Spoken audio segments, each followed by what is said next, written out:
Dr. Fritz Alan Popp discovered that the cells in our body communicate through biophotons, which are tiny particles of light that are single units of an electromagnetic field. This communication system within our body also exists between people in what's known as morphic resonance. This was known by the shamans, sages, and adepts of antiquity. These teachings were commonplace in prehistoric cultures. It wasn't by sheer chance that artistic expression and rituals were the cornerstone of every ancient civilization. Art was used as a personal method to exercise the shadow content of the psyche and introduce it to the conscious mind. This was very literally viewed as psychic therapy. Ritual was based around astrological dates.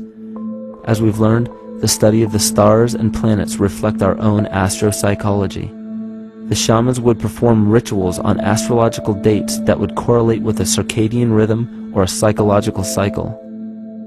These rituals kept the human participants aware of their inner self and prevented the repression of psychological content.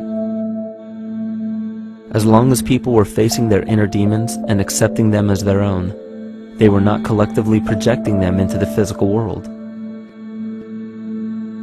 If you bring forth what is within you, what you bring forth will save you. If you do not bring forth what is within you, what you do not bring forth will destroy you.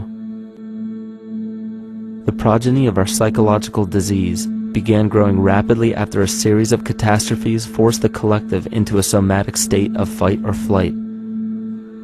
This lowered the immunity of the population by introducing a state of immense stress.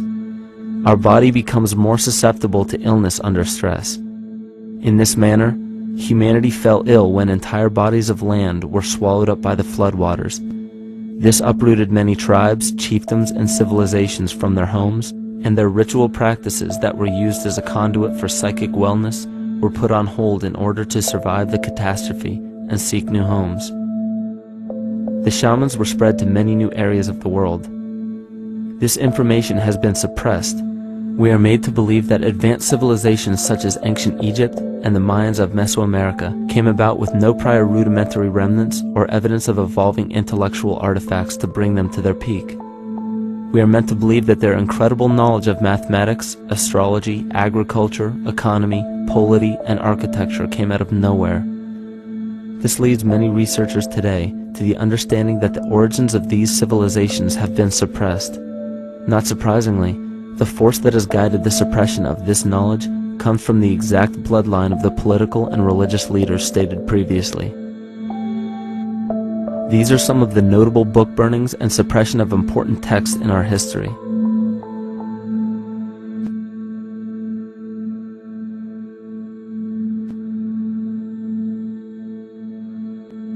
Yet after all of this suppression, there are still remnants of the dispersion of elder civilizations in nearly every country. There is tremendous evidence of ancient cultures visiting North America long before the conventional belief of European colonization.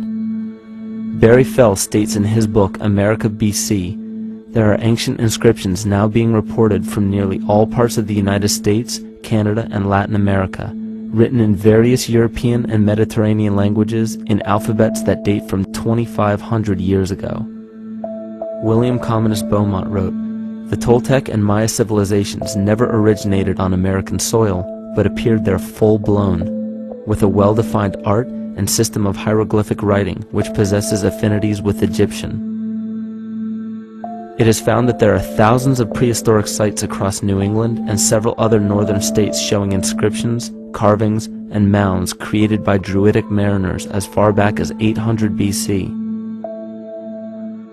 To suppress this information further, it was not only imperative for the bloodline to burn the documented texts containing true historical information, but to wipe out the cultures that derived from these ancient shamans. The most devastating genocide ever endured was and still is the annihilation of shamanic tribes. We've lost our traditional roots and don't know about ritual.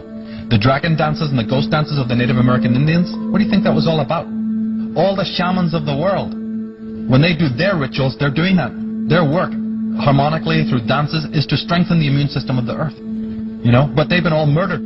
So that was why in the 17th century, exactly the same period I'm talking about, there was an all-out agenda that when you come across indigenous people, you annihilate them. Columbus was sent on his expedition along with agents of the crown to disrupt the lives of the natives and seize mineral resources. He visited every island in the Caribbean, depleting the gold and taking as many slaves of the native Taino tribe as possible. 5 million natives were murdered within 3 years, according to Leah Trabeck. Within 15 years, the Arawak tribe of 250,000 was completely wiped out. The population of the United States prior to European contact was greater than 12 million. 4 centuries later, the count was reduced by 95% to 237,000. From 1494 to 1508, over 3 million people had perished from war, slavery, and the mines. Who in future generations will believe this? I myself, writing this as a knowledgeable eyewitness, can hardly believe it. My eyes have seen these acts so foreign to human nature, and now I tremble as I write.